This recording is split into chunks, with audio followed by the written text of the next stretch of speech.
La primera vez me sorprendió no ver colgada por ningún sitio ni una sola foto suya.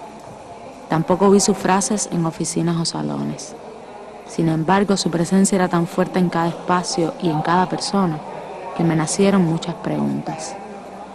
Me propuse entonces conocer su paso singular por la vida, sus contradicciones, sus decisiones tremendas. Entenderla, acompañarla. Ese es ahora mi propósito.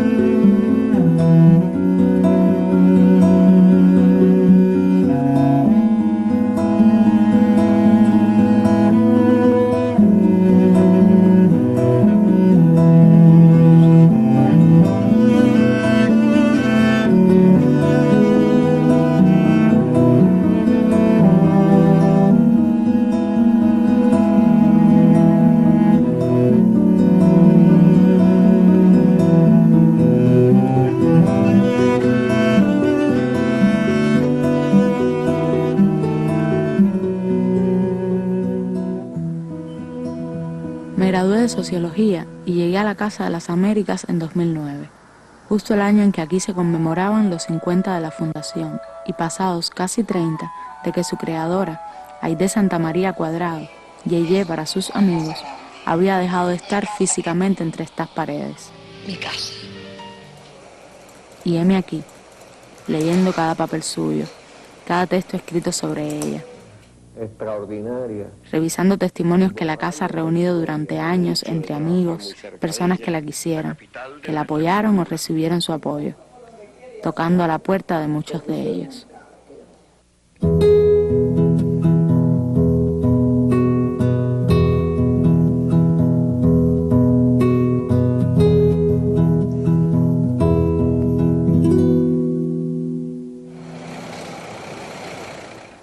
Comienzo por el lugar más cercano a la casa. Aide inició una nueva vida cuando llegó a este sitio en 1951 para vivir con su hermano Abel Santamaría. Compartían desde la infancia la devoción por José Martí. Inconformes ante la situación del país, se identifican con las posturas de Eduardo Chivás y militan en las filas de la Juventud Ortodoxa. Desde entonces, advierte en su hermano menor el talento y la capacidad transformadora. Aquí vive Aide el golpe de estado de Batista. Comparte ideas con futuros asaltantes al Moncada. Ve a Fidel por primera vez y se suma a la admiración de Abel por el futuro líder. Ella recordará esta como una de las etapas más felices de su vida. El apartamento lleno de jóvenes.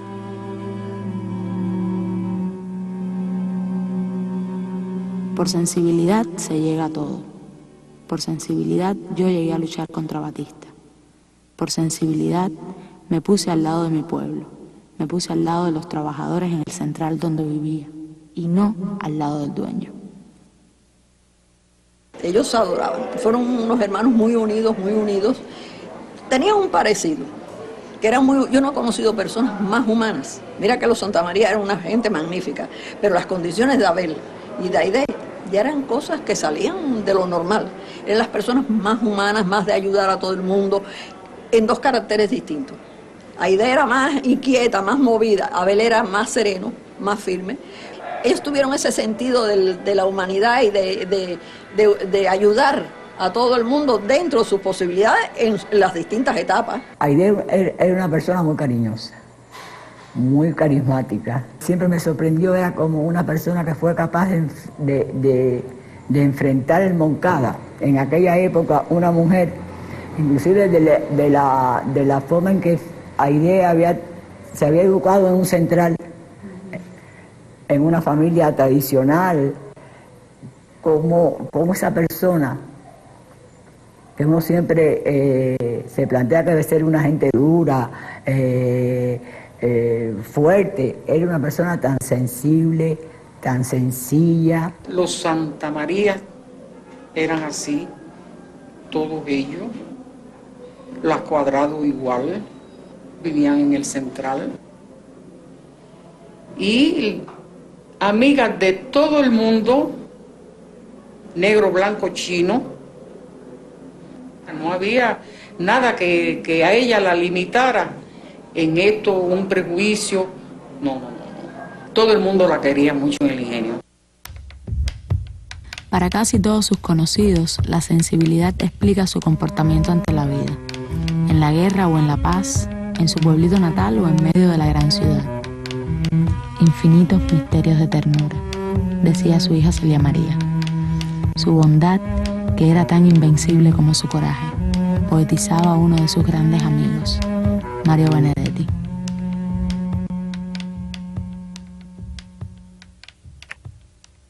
Nosotros tenemos la responsabilidad de buscarle dónde vivir y trasladarla de un lugar a otro cuando fuera necesario. El que vive en esa clandestinidad, sobre todo las mujeres, porque el hombre le es más fácil, pero la mujer es muy difícil. Pero hay que ver que entonces hay de ella, es una característica de ella, el buen carácter que siempre mantuvo a pesar de toda esa situación difícil de vida.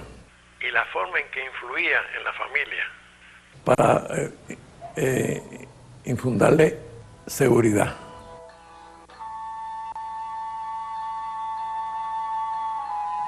Conservaría esas virtudes luego, sensibilidad, bondad, en medio de esa otra guerra que es la vida cotidiana, la continuidad de la revolución después del triunfo o el complejo mundo de la cultura.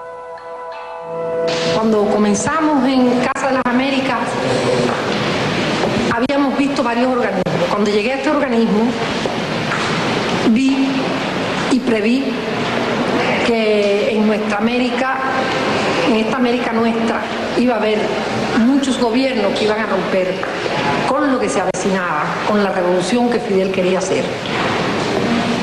Entonces pensé que aquí podíamos hacer una gran casa de amistad, una gran casa, lo que ha resultado ser y ha salido con los escritores, con los artistas de todo nuestro continente. Cuando yo me enfermaba, Aide llamaba a mi casa para mandarme medicina, para mandarme sopa caliente, con unas cartas que ella firmaba Juana Pérez, con indicaciones. Entonces ella mezclaba un humanismo extraordinario en todas las cosas que hacía, con el rigor y con la profunda vocación revolucionaria. Por eso Aide no solo marcó la casa con su huella, sino nos marcó a cada uno de nosotros. He tenido un trato con los trabajadores de la Casa de las Américas, con el que limpiaba, con todos los trabajadores de la Casa de las Américas, un trato familiar totalmente, un trato cercano. Los conocía a todos por su nombre, estaba pendiente de sus problemas, se sensibilizaba con sus carencias, con sus necesidades. La Casa de las Américas se convirtió en un templo de la alegría, de la esperanza literaria, poética. Era el abrazo de América. Y eso fue la casa. Y lo es porque fue el espejo viviente de Yeye. Yeye era toda fuerza contenida que salía por aquellos gestos, por aquella sonrisa que de pronto como se congelaba en su rostro. Su mirada era muy particular. Los ojos estaban entre claros y grises cuando la conocí. Y todavía era una mujer muy joven, si hoy sabemos lo que es la juventud y lo que es la edad madura. Para mí era una mujer adulta, pero una mujer que conservaba la esencia de la juventud. Tenía una sensibilidad absolutamente fuera de serie. Por ejemplo, el caso de la Nueva Trova, de los muchachos que después fueron para la Nueva Trova, Silvio, Pablo, Noel. Ella los defendió a capa y espada. Ella los entendía, muchísima gente no los entendía. O sea, ella iba mucho más adelante que las personas en muchas partes, en muchas cosas también relativas al arte, pero realmente era prodigioso esa sensibilidad, esa intuición, esa verdadera genialidad en una persona que apenas había tenido una instrucción primaria.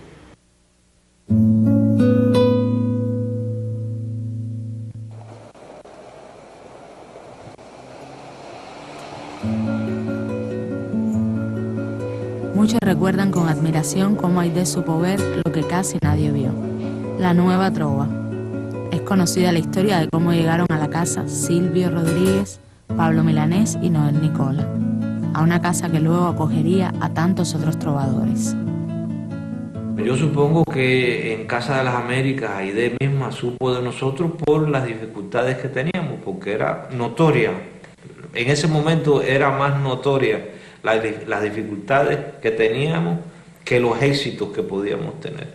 Todos conocíamos perfectamente quién era Aide, la leyenda. Estábamos muy lejos de imaginar quién era Aide la persona. Y fue muy impresionante para mí ver que era una persona tan sencilla. Y era como una enorme gallina con montones de pollitos alrededor. Lo hacía en lo visible y lo hacía en lo invisible también. Y lo hacía en su vida privada también, en su vida personal, en su casa, en su mismo hogar. Lo hacía también.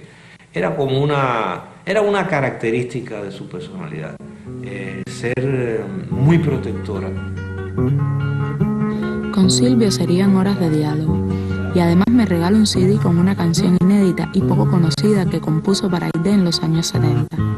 El más profundo mundo, en todo está de vuelta, las formas se adelantan, destrozan la miseria, montañas van abajo, las aguas se almacenan, amanecido el ser humano en la corriente, llueve en las manos, que el niño luce un barco en el océano que nada es.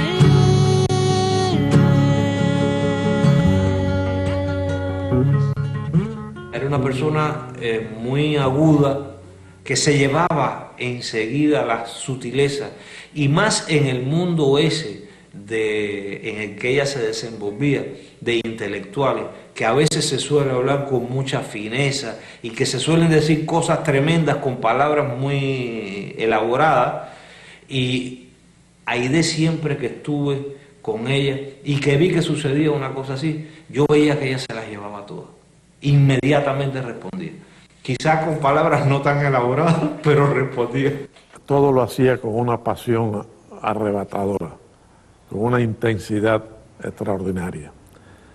El otro día, leyendo un libro de Frei Beto, me encontré con una observación que enseguida me hizo pensar en Aide. Alguien dijo, no sé quién fue, la intuición es la ciencia que no fue a la escuela. Entonces la intuición en Aide era prodigiosa.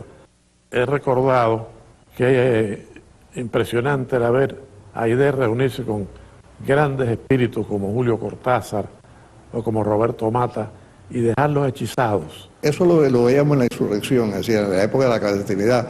Ella, cuando ella se reunía con una gente, casi siempre preguntaba qué te pareció Aide, y ella siempre daba una valoración de la persona que había venido, que a lo mejor venía con una propuesta de acción o venía con cualquier otra idea. Y Aide tenía la virtud de que calaba muy rápidamente, es decir, la esencia de la gente. Este es el archivo vertical de la Casa de las Américas. Cajas y cajas repletas de recortes de periódicos y de revistas de Cuba y de otras naciones latinoamericanas, acumuladas por décadas con celo. Las carpetas de Aide. También deseo encontrarla en ella misma. Cuenta que leyó mucho en su infancia, hasta la madrugada en ocasiones. El Conde de Montecristo, Los Tres Mosqueteros, Los Miserables. Y en la cárcel, Anatole France y las obras completas de José Martí. Sabía escuchar, me han dicho todos.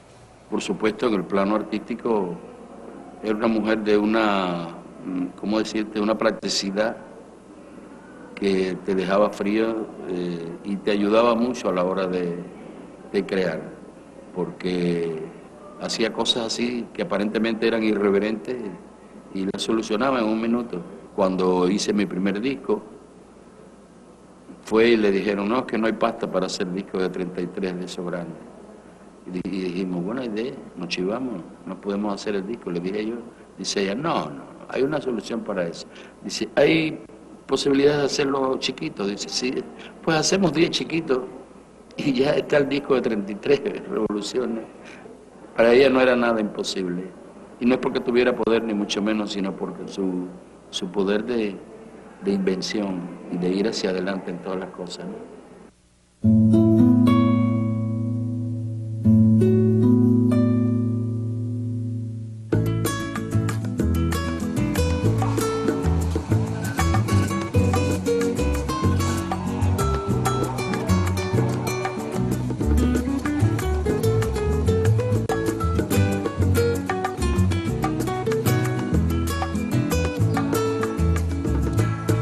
Intento imaginarla en estas calles, pero en circunstancias muy diferentes. La persecución, las muertes. Aide no conocía a Santiago de Cuba antes de los hechos del Moncada, como casi ninguno de los asaltantes, aunque luego lo conoció muy bien durante su vida clandestina, que entre otras acciones incluyó la organización del alzamiento del 30 de noviembre del 56, hecho que estremeció a Cuba. Una vida que la hizo moverse por casi todo el país y también por la peligrosa Habana de entonces. La Granjita. Es tanta la belleza aquí que resulta escalofriante, conociendo lo que sucedería pocas horas después del 26 de julio de 1953 en este escenario, donde los esbirros colocaron los cuerpos ya masacrados de algunos combatientes simulando un combate. Un escenario que recuerda a Abel desde los primeros días de julio, preparando la llegada de Fidel y del resto de los asaltantes al Moncada. A Aide y Melba alistando uniformes, cooperando en todo y conociendo, apenas unas horas antes de la partida hacia el Moncada, que el médico Mario Muñoz Monroy ha convencido a Fidel de que ellas vayan al combate. Yo no pensaba en qué forma iba a morir, si me iba a doler, si iba a ser con un tiro. Yo no pensaba en qué forma. Yo nada más que pensaba que iba a dejar de ver y de respirar, pero yo no sabía cómo. Me daba cuenta de qué sabroso era mirar y respirar. Empezaba a recordar a mi mamá cuando era más joven, a mis otros 3 hermanos que quedaban allí, sobre todo a los 2 mayores, que éramos los 4 muy unidos, y sabía cuánto esos 2 mayores querían a Abel, sobre todo, y a mí también. No pensaba en nada con una total importancia. Claro, pensaba en Abel,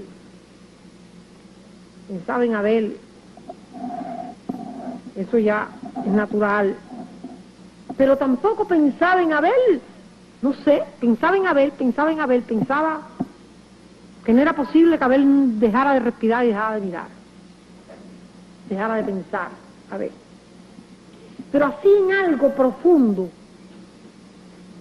algo profundo como pude pensar en el mismo Moncada después, como digo, que en mí ocurrió una transformación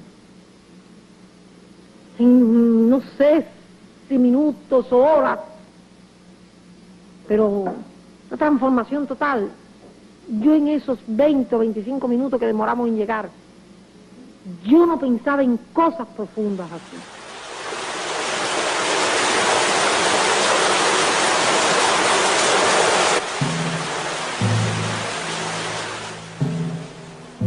Antiguo Hospital Civil Saturnino Lora. Aquí estuvieron 23 asaltantes. Solo sobrevivieron 3 a la matanza posterior: Melba, Aide y el jovencísimo Ramón Peferro. Conozco el sitio desde donde combatió Abel y los lugares por donde se movieron ellas, auxiliando heridos de ambos bandos y luego tratando de salvar la vida de sus compañeros.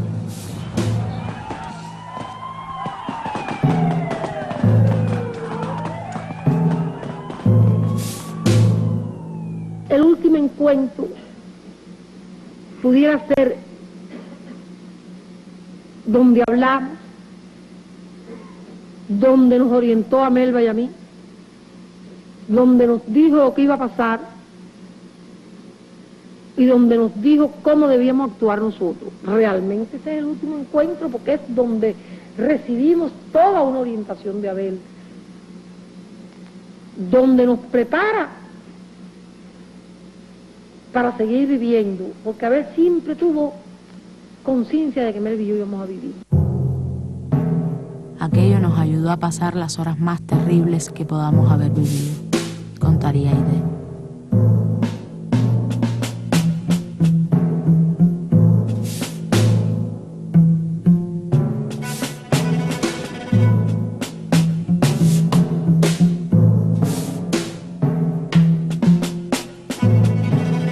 Son las horas en que las 2 mujeres han sido detenidas en el propio cuartel Moncada. Después, trasladadas hasta este otro lugar conocido como el Vivac. Horas en que no tenía, dice ella, noción del paso de los días. Momentos en que nada más sentíamos muerte por todas partes en que no sabíamos si Fidel vivía. Son las horas en que Aide conoce el asesinato de su hermano y de tantos compañeros. Cuando se sabe con qué valor se ha sido capaz de morir y con qué valor se ha resistido antes de morir, uno no puede fallarle a esa persona. Cuando me lo dijeron, me agaché la cabeza, ni falló mi voz, ni siquiera una lágrima en mis ojos. Siempre nos va a partir la imagen que tenemos y percepción personal interna que tenemos de esa persona del Moncada. Es aquel hecho tan emotivo que queda grabado en la memoria para siempre, con la particularidad de que esta persona vivió un martirologio muy fuerte, como pocas mujeres de la clandestinidad tuvieron que enfrentar. Y dentro del propio hospital civil se conserva el local que fuera convertido en sala de juicio, donde Fidel hizo su alegato. Sobre lo vivido por Aide al conocer la muerte de Abel y de Boris Luis Santa Coloma en las mazmorras, dijo Fidel ese día: nunca fue puesto en un lugar tan alto de heroísmo y dignidad el nombre de la mujer cubana. Pero antes del juicio tuvieron que transcurrir 2 meses en la cárcel de Boniato, y aunque parezca increíble, Aide habla de ese como un tiempo maravilloso, de espíritu combativo, la lucha por la vida de Fidel, la posibilidad de estar juntos todos los sobrevivientes, la preparación para el juicio, le daban ánimos para vivir. No fue así en Guanajay. Tenía referencias de este sitio por un escrito de su hija, quien al conocerlo sintió que allí estaba su madre real y objetiva en su dolor. Aquí soportaron Aide y Melba, condenadas juntas, un aislamiento casi total que se extendería por 7 meses. Mamá y podían visitar a Yeye, padres, hermanos e hijos si tuvieran. Atendía a los niños, las presas que estaban allí. Fíjate cómo era, que Yeye desde su reja pedía cosas para darle a los niños de las presas. También ella desde la prisión seguía pensando en la revolución, porque ella cuando sale de la prisión va, ya te digo, para el ingenio, pero a recuperarse, ¿no? Y viró para La Habana, a la lucha. Desde aquí envía cartas a sus padres que demuestran el enorme esfuerzo que hacía por transmitirles seguridad y aliviar el dolor por la pérdida del hijo. Les repito, estoy de lo mejor.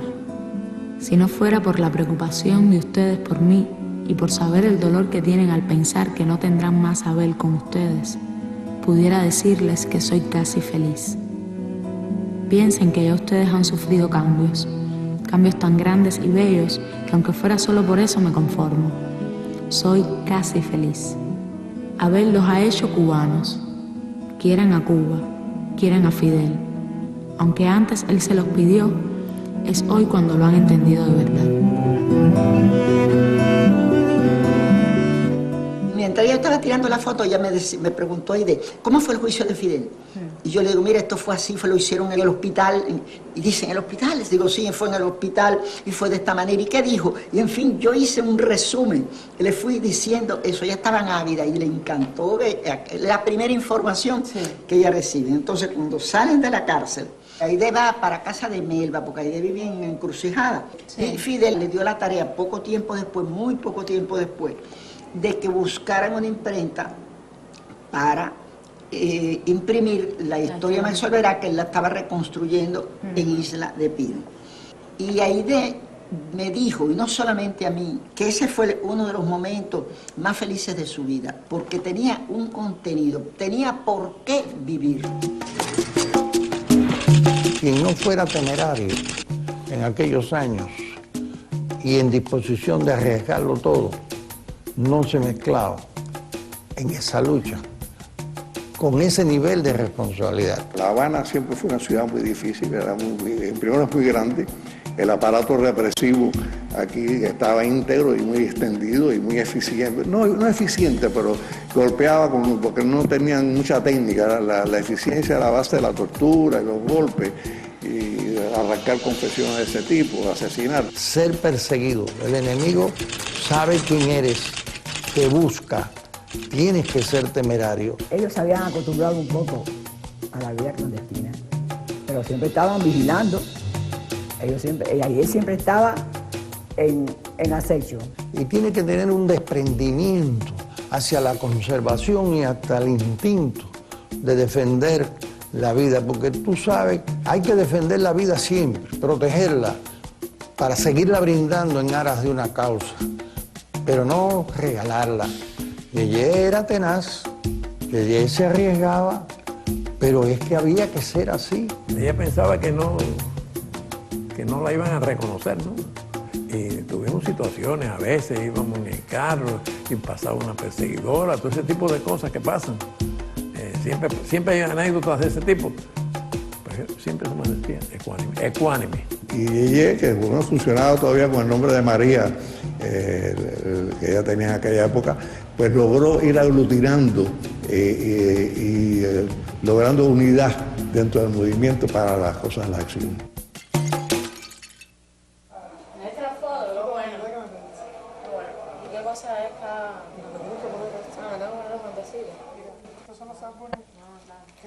De estos años son muchas las anécdotas que hablan de su intrepidez. Después de un bombardeo en la sierra, Celia le increpa por su temeridad y Aide responde: no es que yo sea valiente, es que no hay balas para mí.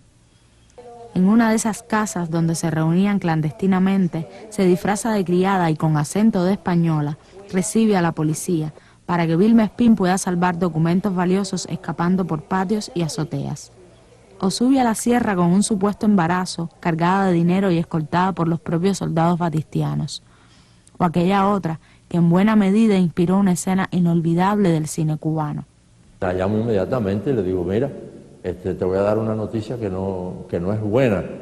Me dice: ¿ella es de Armando? Digo: sí. Dice: ¿lo mataron? Digo: no, está detenido. Dice: detenido, lo van a matar.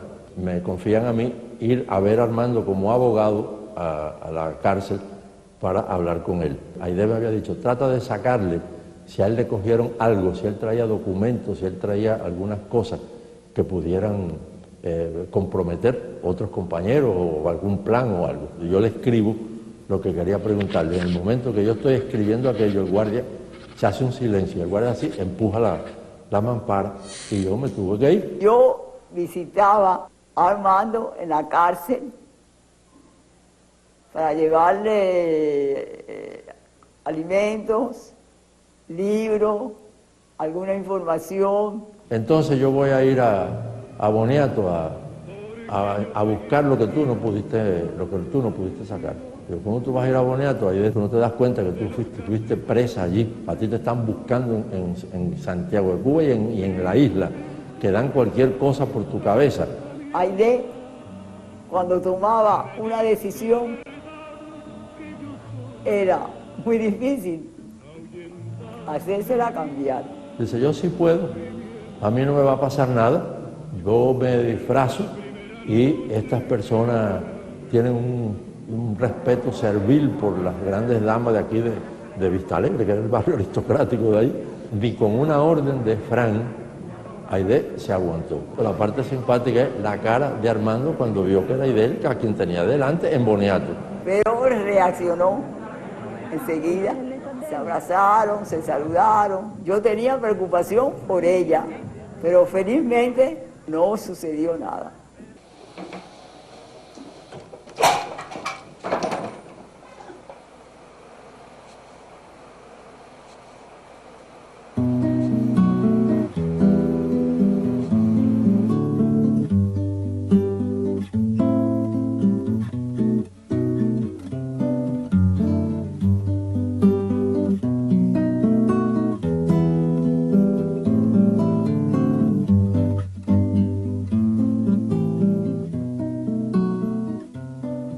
Aide en la sierra hay veces que le decía a Fidel que ella tenía que ir a la primera línea de los combates, que por qué esa cosa como mujer, pues si combatían otras mujeres, y toda esa serie de cosas era la manifestación de Aide en la guerra, en el tiempo que estuvo en la sierra. Cuando estaba recibiendo instrucciones y cuando apoyaba una acción de las orientaciones que se nos estaban dando, no hacía muchas preguntas y estaba dispuesta siempre a cumplirlo. Respiraba confianza y seguridad. Y si íbamos a hacer un traslado, como nos ocurrió algunas veces cuando fuimos a La Plata, por ejemplo, que teníamos que ir y esperar un transporte, no fue ella la primera, de las primeras que llevaron en el viaje. Fuimos de las últimas y la veo sentada esperando. Las mujeres no éramos las que nos daban el primer lugar en estas cuestiones de la clandestinidad y de las luchas de la insurrección, con excepción de Fidel, que siempre nos puso en primer plano. El Moncada, la clandestinidad, la sierra, y casi en la recta final para obtener el triunfo que tanto ella anhelaba, un nuevo e inesperado combate.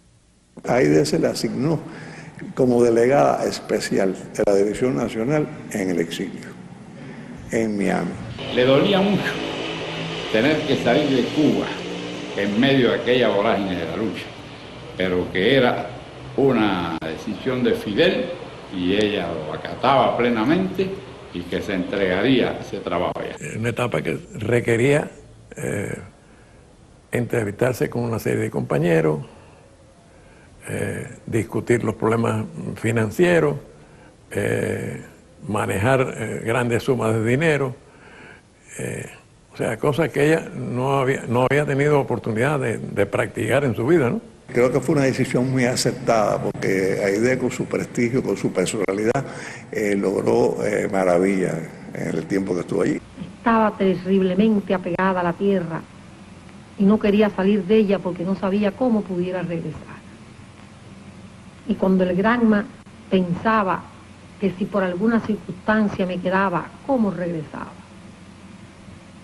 Y lo mismo me sucedía en ese momento, me voy y puedo salir, pero ¿cómo puedo entrar? Pero dejé a nuestros compañeros, no sin armas, pero sí sin balas, y a Fidel, con una en el directo. Porque esa vez, si ya vivo, no lo cogí. Con eso puedo decirle todo lo que yo pude sentir cuando llegué a una tierra extraña, a un país extraño, a un idioma extraño y a un gobierno enemigo. Nunca he hablado de ello porque si hay algo que pueda desgarrarme, fue esa época de mi vida.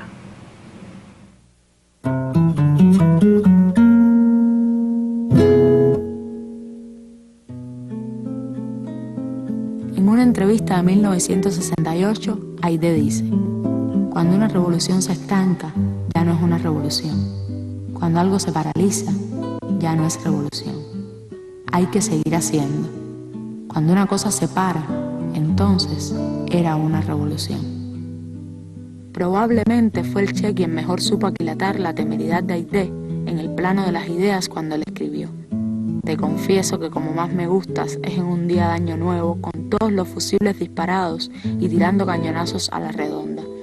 Esa imagen y la de la sierra, hasta nuestras peleas de aquellos días me son gratas en el recuerdo, son las que llevaré de ti para uso propio. A veces discutíamos, porque ella era un espíritu de contradicción, pero como dice el refrán, de la contradicción surge la luz. A veces yo tenía que, hablando con ella, decirle una cosa que me indicó Fidel, que decía: yo soy más fidelista que tú, me decía. Y es verdad que lo fue desde el principio. Yo tuve discusiones con Aide en las que no nos pusimos de acuerdo. Ella tenía sus puntos de vista respecto a algunas cosas y de pronto uno podía tener otros puntos de vista.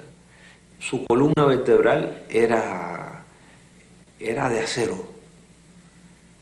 Por fuera podía ser muy frágil, pero en cuanto a sus principios, digamos, patrióticos, en cuanto al amor que tenía, por ejemplo, por Fidel.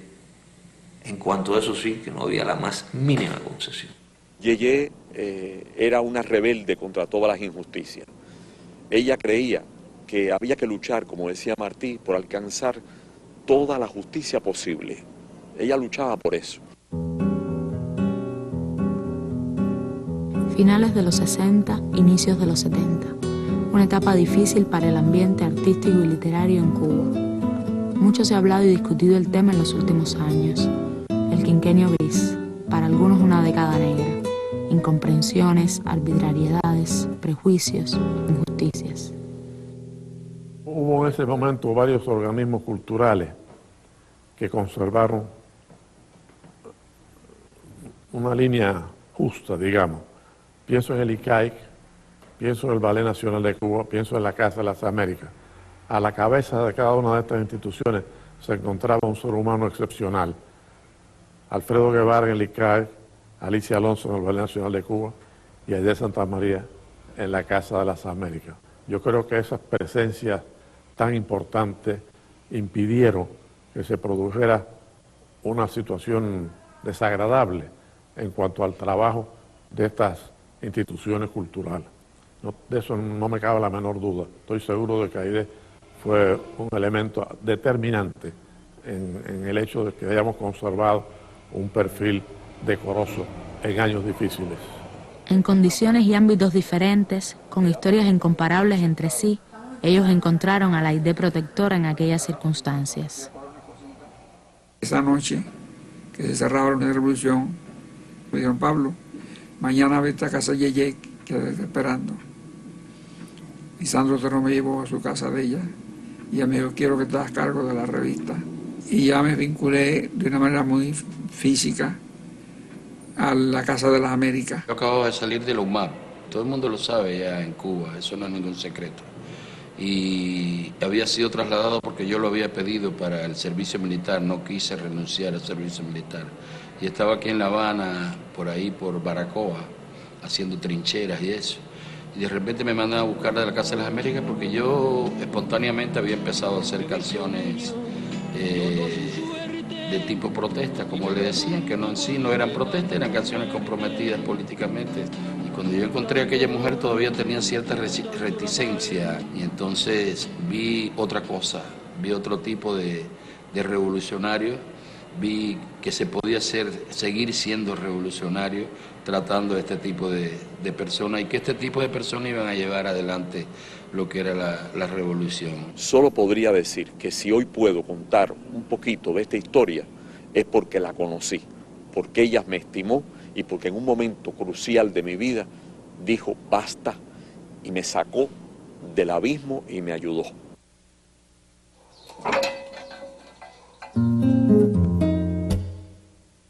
Aide, antes que nada, era de origen campesino, rural. Y con esto no estoy hablando de ignorancia, sino de ciertas características que tiene el campo nuestro en cuanto a cómo se proyecta el afecto. Por ejemplo, a través de la broma, a través del humor. Eso es algo muy campesino.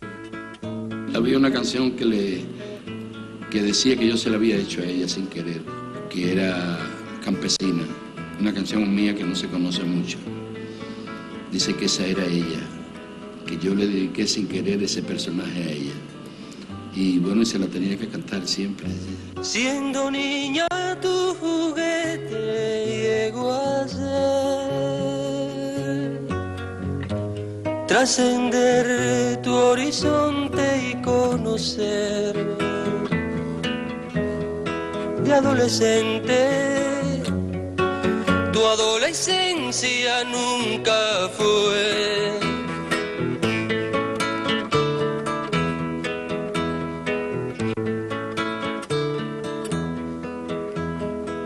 Campesina, y a tu vida llaman felicidad. Cuando yo me enteré que se cambió el cumpleaños, porque El día que ella nació no se celebraban fiestas y aprovechó y dijo, bueno, lo voy a poner el 31, ¿no? Algo de eso, de diciembre para que sea un día de fiesta. Eso es una broma a la vida. Un 31 de diciembre nosotros estábamos en casa de Adita y celebrando desde el día un almuerzo, y después ella llegó con Armando y ya por la noche me acuerdo que Noel estaba rendido, acostado en un sofá, y que Aide se fue para allá adentro, se empolvó la cara, se puso una sábana por arriba, agarró una linterna y se la puso aquí en la barbilla, mandó a apagar las luces y se le apareció a Noel diciendo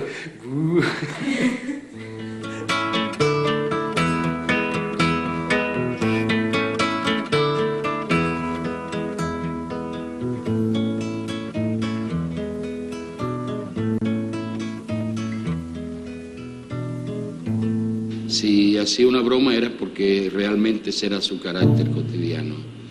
Cuando sobresalía su ira era porque tenía absolutamente toda la razón, porque yo fui testigo de muchas ocasiones. Y si tenía dolores, tenía suficientes razones para tener dolores y vivir con la angustia del hermano muerto.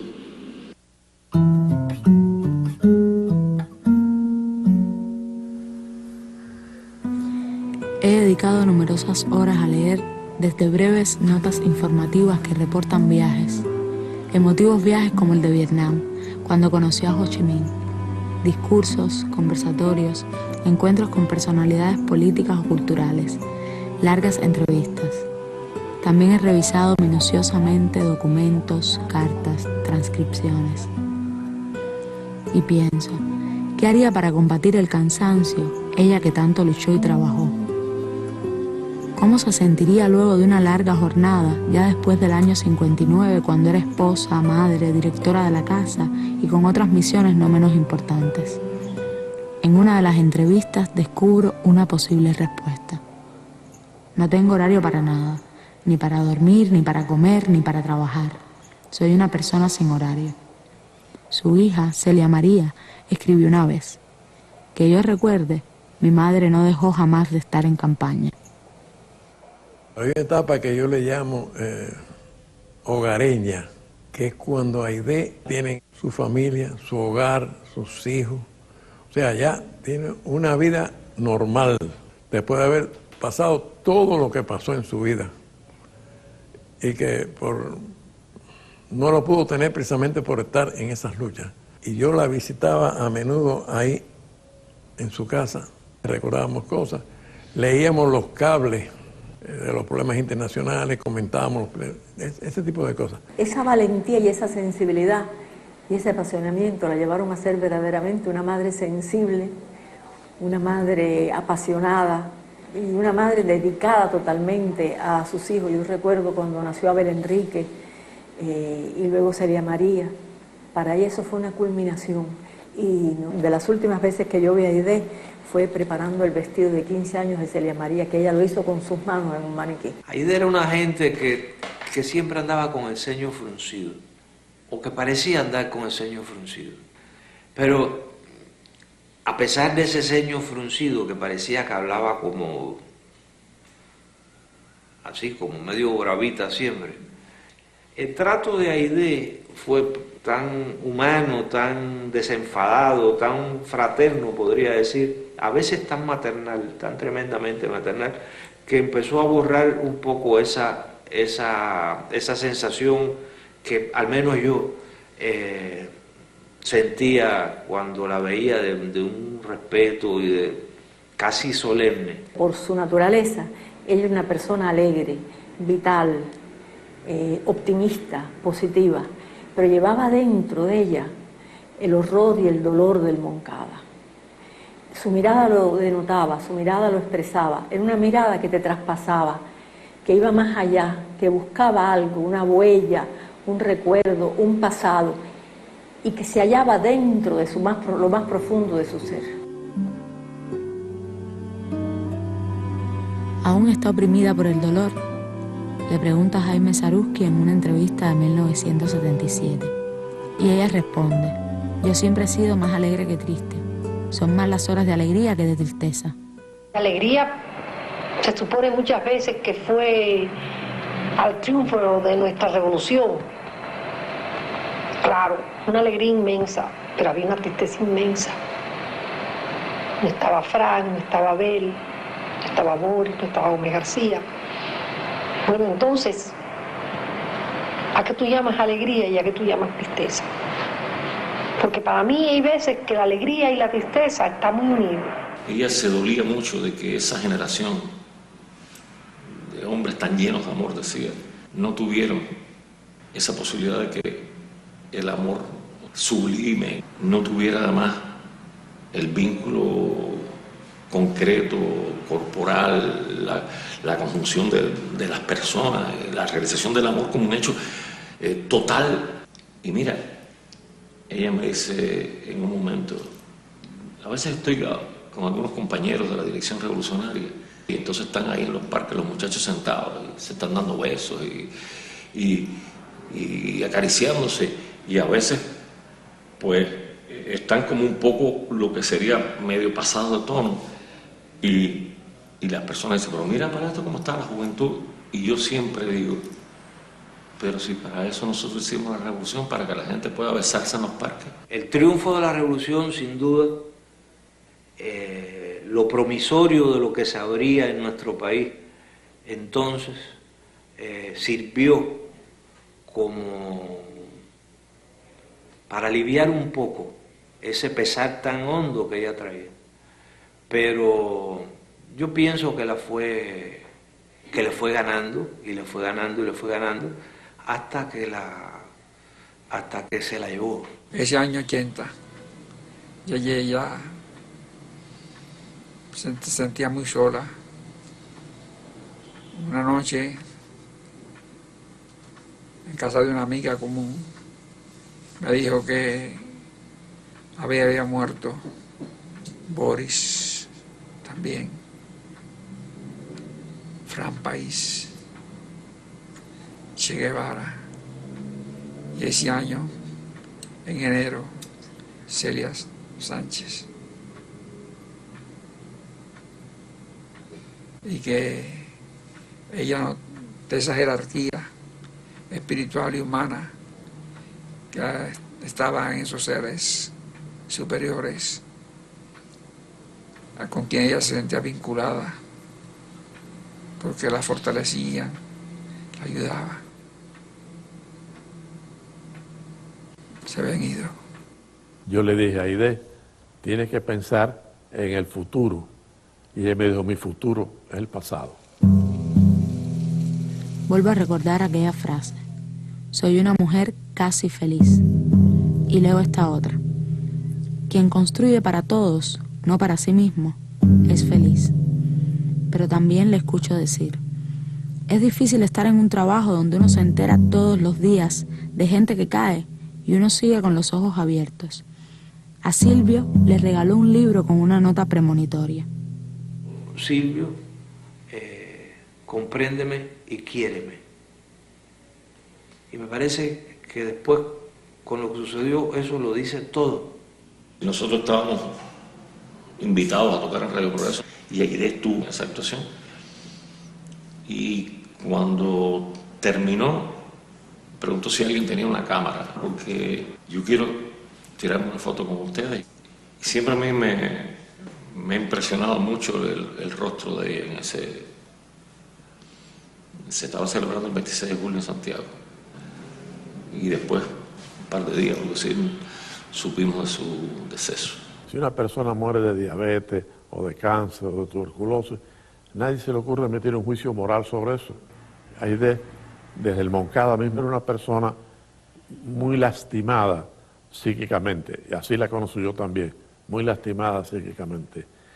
Y es que es como una grieta que se fue abriendo en ella hasta que finalmente la grieta se la tragó. Y ella decidió irse también y se fue.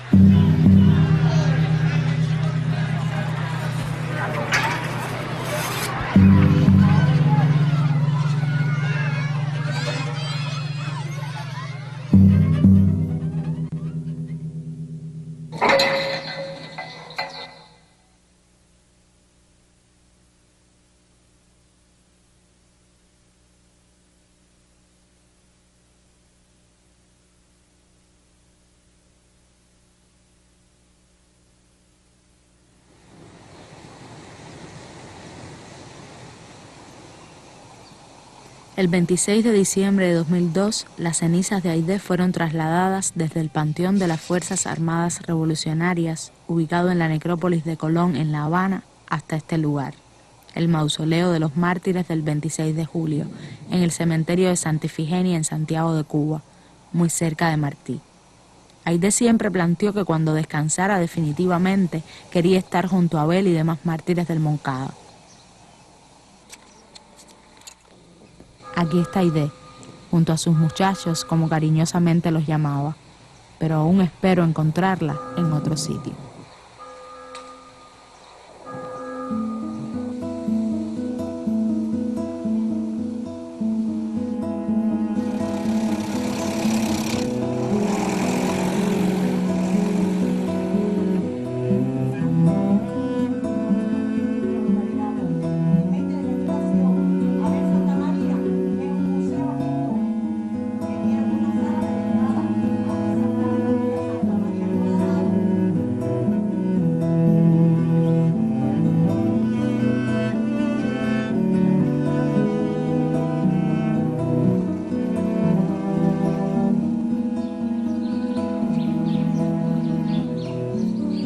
Batey del Central Constancia.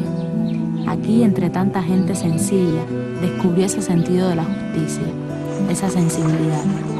En su casa, bajo la enredadera que su madre Joaquina no dejaba morir. Aquí, donde sintió junto a su hermano el dolor por el asesinato del líder azucarero Jesús Menéndez, que había nacido y crecido como ellos en Constancia. Donde aprendió a querer a los campesinos, a los azucareros, a los pobres, a los negros. Donde en los días difíciles del Moncada sus padres no estaban solos, había todo un pueblo junto a ellos.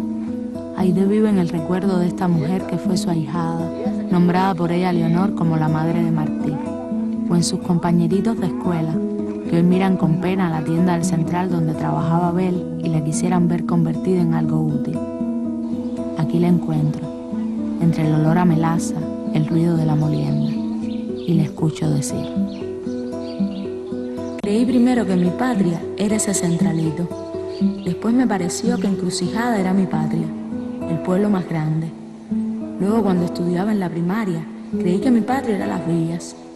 Vi posteriormente que mi patria era Cuba, pero más tarde, aunque muy jovencita, sentí que mi patria era este continente, porque así me lo hicieron sentir Bolívar y Martí. Yo lo veo como la persona que todo lo brinda, todo lo arriesga, se desprende hasta del derecho a vivir en aras de una causa. Esa fue Yeye. Parece que la vejez me ha endurecido. Tengo 70 años, pero hasta hace 2 o 3 años yo no podía pronunciar el nombre de Aidé porque empezaba a llorar. Y esté donde esté, ella sabe que la comprendo y que la quiero.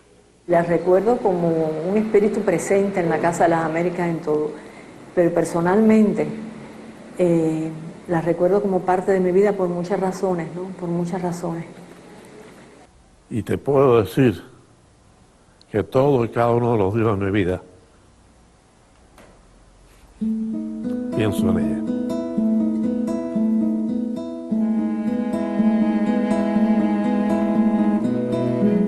No hay fotos suyas en estas paredes, tampoco frases. Ahora entiendo por qué. Y es que yo estoy aquí.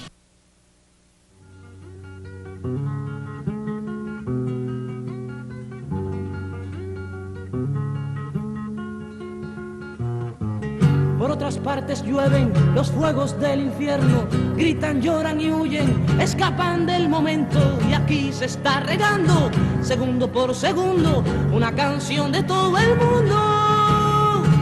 En la corriente llueven las manos, que niño luce un barco en el océano que nada es.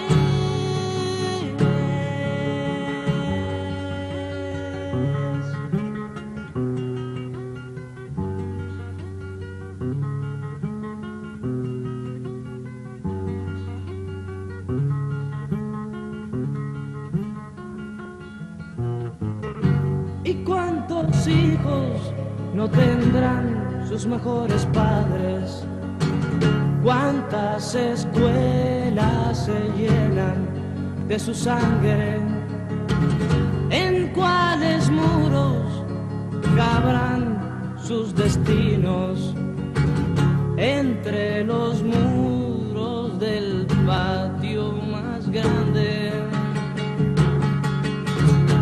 No tiene hojas la historia para contarlo todo, no hay negro en el espacio más negro que este lodo, que va barriendo el tiempo con sangre, hierro y viento, el universo está despierto.